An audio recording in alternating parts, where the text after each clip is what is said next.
Hello, and welcome to today's community workshop presented by Elements Financial. My name is Tim Green, and I am the Vice President of Innovation, Alignment, and Experience here at Elements Financial Credit Union, and I'm happy to be your host for today's workshop entitled The 6 Secrets Behind Social Security.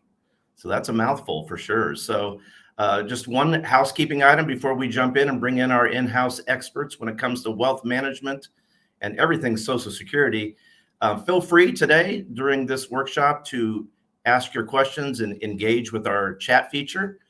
We may not be able to answer all your questions today, but we will certainly take those questions and get back to you after today's presentation. So without further ado, I'm going to bring in our, again, resident wealth management experts. I have 3 wealth management advisors here at Elements Wealth Management. We have today with us Zach Schreier, Jack Evans, and Kelly Finelli. How are you doing today, folks? Just fine. Excellent. Well, awesome. So we're excited. Again, I put a lot of pressure on you 3 as experts, right? So, Social Security, a lot of myths, a lot of, I don't know if it's confusion, but a lot of, uncertainty, right? It's one of those things that a lot of us probably don't worry about until we get a little older, and we just know that, boy, they take some money out every paycheck, and then you start getting close to retirement, you start thinking, gosh, how does this work, and what do I need to know? So today, hopefully, we're going to kind of debunk some of those myths and talk about some of those secrets. So if you don't mind, let's jump right in. Sound good? Yep. That's great. Awesome. So we're going to start with Zach. First question for you, Zach. As a member, as a person, I guess, as an American, how do I qualify for Social Security? Well, Social Security is actually, you accumulate credits during your workforce, your time in the workforce. And basically, you need to accumulate 40 credits, which is about 10 years worth of work. And then they take your average of 35 highest years of earnings. And so that once they take those 10 credits in, or 40 credits, 10 years, and then they average it out over 35 years, they kind of calculate in then what your benefit is. Now, that's as a worker. You can also be a spouse of an eligible worker who is qualified, or an ex-spouse, as long as you're married for 10 years. And obviously, then the surviving spouse is the last option there. Whereas you are a widower, you can then have a benefit through that. Wow. So I didn't realize it was going to have to be a math major to figure all that out. So a lot of calculations, a lot of that's interesting that they, take some averages there. So I had no idea. I just thought it was just one big lump, right? Everything you earned throughout your lifetime. But, they take your averages, your best 10 years, it sounds like. So highest ones, exactly. Yeah, very interesting. Very interesting. All right, now let's bring in Jack. So Zach just talked about, how you qualify for Social Security. So Jack, talk a little bit about how Social Security is calculated. Yeah, definitely. And Zach just touched on it. One part of the calculation is that 35 of your working, 35 largest, most income of your working years is then calculated. So it's the 35 years of income divided by the months you have worked. So if you work 35 years, if that's it, it's divided by 420. So how you would get that is then what's your benefit? Well, it depends on when you retire, right? It depends on if you retire at 62, 65, 66, 67, whatever your full retirement age, or if you push it out to 72 when you're required to take it. Now, that all affects the aggregate at the end, but so does your income, obviously, because the more income that you make during your working years, the higher the monthly benefit you will have. And the vice versa can go as well. But the income, your birth date, because that affects your full retirement age, as well as your date of retirement. Again, if you retire earlier than your full retirement, that is going to affect what you get when you take home on your monthly income of benefits. That being said, it goes up with inflation, where this year we can expect somewhere around a 5.96% increase with the cost of living allowance. So anybody who has Social Security right now is going to see an adjustment and an increase in their monthly pay. Now, what Social Security does do is that it only captures certain parts of your income, right? So the number always changes, but the percentages of the bends, as they call them, are 90% you capture 90% of your income up to, I believe it's right now about $780, let's say. But then the next point is capturing that $781 to $5,200 monthly income, you'd only caption 32% of that, right? And then anything above that, I believe to $7,500, you only capture 15%. So even though you're making more, you're capturing less of that monthly income. But that is all taken into how you are paid and how your monthly benefits are then given to you. Right. So very interesting. So one thing I've learned right now, I can tell you, is I should have paid more attention in math class. I'll tell you that. But that's why you folks are around. The wealth management advisors like yourself are there to kind of help walk our members through these calculations. So I know that speaking of calculations, so obviously that's something that you can walk your clients through. But I know the government sends out a yearly. And again, they're doing a lot of those calculations, for you, I assume, kind of point in time. But talk a little bit about how folks maybe can access that report if they don't receive that through U.S. mail. I believe there's a website. Yes. And it's very easy. If the government can do anything easily, right? No, but it's ssa.gov. I believe it's /mybenefits. Or if you just go to ssa.gov, you can look up and create your own profile. But from there, you can actually see what your benefits would be at this current point in time, right? With everything staying the same. So even if you're 40, 45, 34, or even if you're in retirement or getting right there, you can see what your true benefits would be from the Social Security Benefits Administration. So you don't have to worry about guessing. It's very painless to do, very easy to set up, and it gives you a great, clear view of what you can expect. And one thing I would just like to add is that Social Security is not there to replace your income in retirement, but it's there to help subsidize it. So don't rely too much on it. Great. Thanks for the information. All right, let's bring in Kelly Finelli, our third wealth management advisor, here to talk a little bit about the timing, when you should take Social Security. So we heard from Zach and Jack on how do you qualify for Social Security and, how is it calculated. But now, Kelly, can you explain a little bit about what's that magic age when you should consider taking Social Security, right? I'm sure it's all going to depend on your personal situation, but, explain that a little bit and kind of what that looks like. Sure. Yes, you can start taking your benefit at age 62. However, if you do start taking it at 62, as you can see on this chart here, you are only going to get 70% of your full retirement age benefit. Now, full retirement age, like Jack was saying, depends on your birthday. So some of us will be 66 would be our full retirement age. Some would be 67. And then you can see every year thereafter, you get an 8% increase in benefit that you can wait up to age 70. Now, after age 70, there's no real benefit to delaying your Social Security benefits. So it really depends, like Tim was talking about, it really depends on your individual situation. If you need the money at age 62, of course, take the money at age 62. And there's some factors that would depend. If you have minor or disabled children, you may want to take it early. If you're a lower earner than your spouse, they would have to file ahead of you, and then you could take it early at that. You could take it at 62 at that time. But really, it depends on your individual situation. If you can wait till full retirement age, this is a benefit as well, is if you decide to work, you can work and not have your Social Security benefit subject to taxation. So that's something that you want to talk to your financial advisor about to see if that makes sense, because provisional income would not be involved in that calculation once you're at full retirement age. At 62, however, and you decide to work, you potentially could be taxed. Your Social Security benefits could be taxed. So like I like to tell people, a lot of it has to depend on your individual circumstance. But if you can wait till 70, that's an 8% increase every year. And I don't know anywhere you can get that guaranteed on your benefit if you can wait till 70 to take it. Great information. So, right, again, different strokes for different folks. It's best to talk to your financial advisor. Interesting, remark there about, continuing to work. I know a lot of folks, retire from their primary career, and they still want to, have some of that spending money. But again, that can affect, tax rules and how you're taxed. So always something to consider and something to talk about with your financial advisor for sure. So that's great. So again, any questions that our viewers have, please use the live chat feature, and we will certainly get those questions answered after today's presentation. So we still have Kelly on the screen here with us. So Kelly, here's a term I hear a lot. I have no idea what it means. So when talking about Social Security, and it's the term break even. What does break even mean? And, explain a little bit about that. Sure. Break-even analysis is the time at which people used to determine when they were going to take their Social Security benefit. It basically is just saying, when do you think you'll die? It has a lot to do with longevity. And does it make sense to prolong the benefits? If some people think, well, my parents lived to 60, I'll be lucky to get to 65. I'm going to take my benefit early.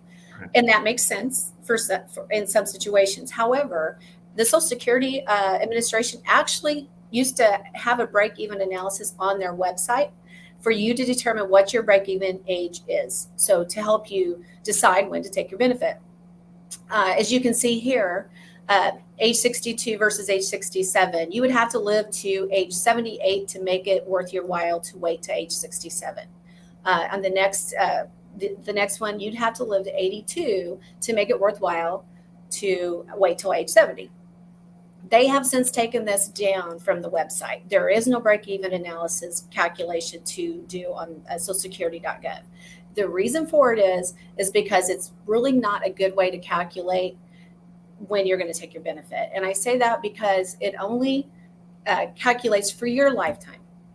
Like I said before, there's other things to consider when you're determining when you need to take your benefit. And it's not just about your lifetime. It has to do with your spouse's lifetime.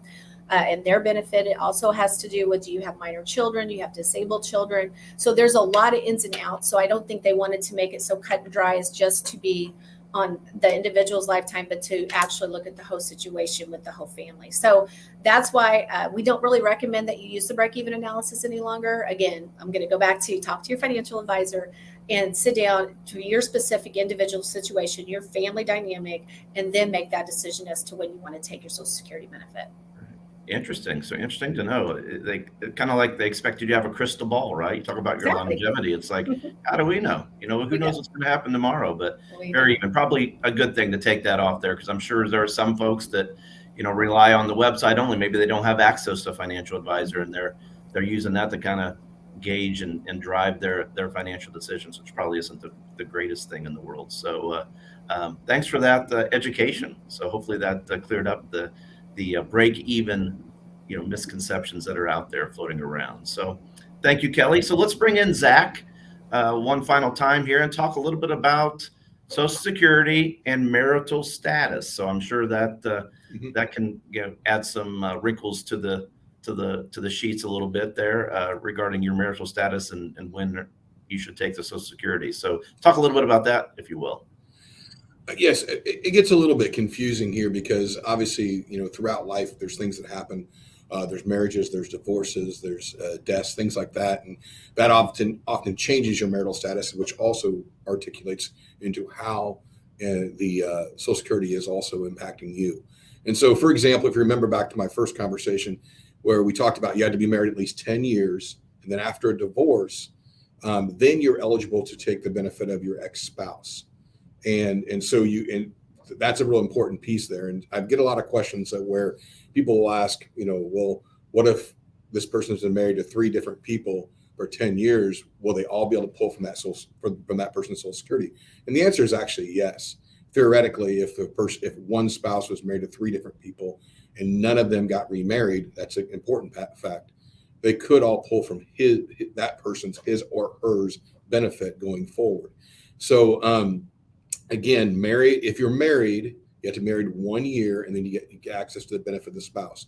If you're divorced, you have to have been married 10 years and then you get access to the 50% of the spouse's benefit when you go towards retirement. Now, if there is a situation where someone has passed away, if you've passed away after 1 year, you get access to the benefit at age 60.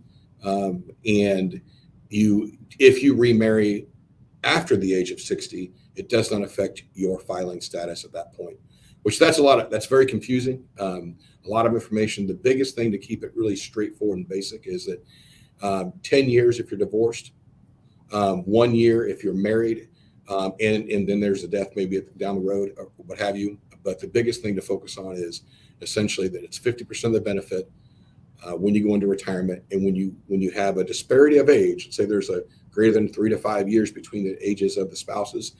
At that point in time, I would highly encourage you to sit down with a financial advisor and really kind of talk that out, because it does get a little bit more detail at that point. Right. Interesting. So I tell you one thing that I've learned today, right? We've only gone through 5 of our 6 secrets to this point, but financial advisors, you got your hands full, right? There's a lot of things to think about when it comes to not only Social Security, but everything when it comes to kind of, your retirement years. So, very, very, can be very confusing and overwhelming, I'm sure, for some folks, but that's why folks like you, Jack, and Kelly exist, right? To kind of help people navigate these crazy waters. So Exactly. Yeah, great information. So, all right, so let's bring in Jack for our final secret or question, I guess, for today's presentation. And Jack, this is, again, I mentioned the crystal ball a couple minutes ago, so this is your chance. What's the future of Social Security, right? I'm nearly 50, so hopefully it'll be around when I'm there in 15, 20 years. But what about my children, my kids, my young kids? Is it going to be around? Tell us, Jack. No. It's an interesting answer because there's many sides to it, right? The simple answer is no, because if you just look at the numbers right now, the trust is due to run out in 2034.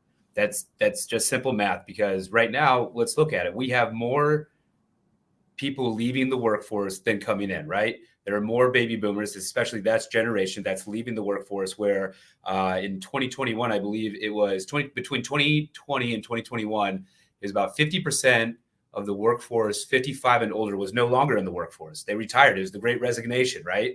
So now with these younger generations, we're in a population decline as a country, so there aren't enough workers to replace them. So you have more people taking out of the trust than ever before, with less people putting into the trust than ever before. So again, if you have more coming out than going in, you're going to run the depletion down. So by 2034, it's looking like anywhere between a 22 point to 25 point percentage. It would be a dip. That's how much less you would receive monthly going forward in 2035. It's unfortunate, but that's where we're at. Now, through that time, a very wise man once said, do you really think Congress, in their infinite wisdom, are going to let 90 million voting Americans lose out on their Social Security benefits? And we all know one thing about politicians is they're all about self-preservation and votes. So I don't believe they would let the trust run out. I believe they're going to make minor tweaks to change it. Now, are they going to do a whole a new legislative bill? Or are they just going to do what they're doing with the federal budget and just kicking the can down the road every few years? It remains to be seen. But right now we are sitting in a 12 to 13 year window. And who knows with this coming out of the pandemic, where, again, more people are retiring. Now they can retire. Are they eligible to receive Social Security benefits? And let's say it's in 7 years, we have another 10 million people turning on their Social Security benefits that were retired between 55 and 60. That's a lot of money going out the door. So it remains to be seen what's going to happen. But as things look right now, it's pretty grim.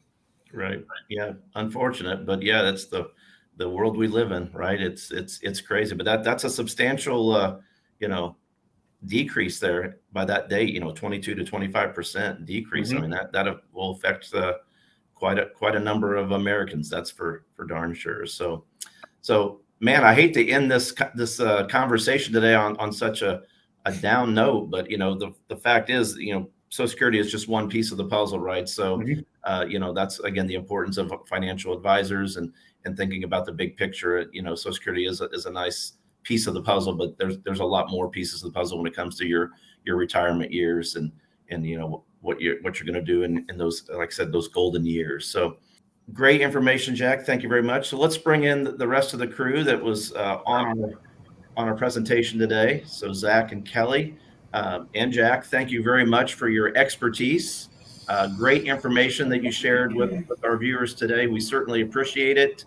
I will share with our viewers that you three and then your entire team, we have an entire team in the Elements Wealth Management Group that are more than willing to sit down for a free consultation and talk through your individual situation. So if Zach, Jack, or Kelly resonated with a viewer today and you want to talk to one of those three specifically, feel free to reach out. The best way is to go to elements.org/wealth, and that will guide you on our website to the appropriate avenues to create those appointments. Or like I said, you can talk to a number of different advisors that we have available at any time, and we would certainly welcome those conversations and your business. So with that, I'd like to thank Zach, Jack, and Kelly again for your time today. Thank our viewers for joining this community workshop, and we look forward to seeing you the next time.